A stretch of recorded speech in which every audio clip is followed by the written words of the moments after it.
सर, आपने big boss में मनीषा रानी को सपोर्ट किया है, क्या आप उनको सपोर्ट करने के लिए बिग बॉस में भी जाएंगे?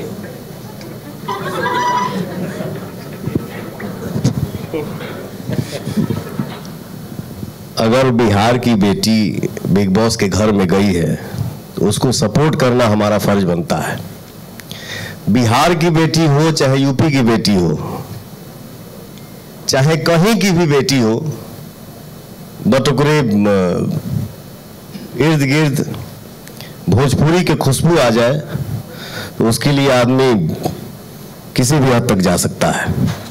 खबर ऐसी है कि जियो सिनेमा भी भोजपुरी बिग बॉस शुरू करने वाला है। क्या हम सलमान खान की जगह आपको देख सकते हैं होस्ट करते हुए बिग बॉस भोजपुरी? ये संभव नहीं के भैया, हमारा से एंकरिंग ना हुई। एक के बतिया के बार बार बार बार बार बार बार बार देह थाकल होके, चाहे मूड बनल होके, चाहे खराब होके, ये वर्कआउट हमसे नहीं हो पाएगा।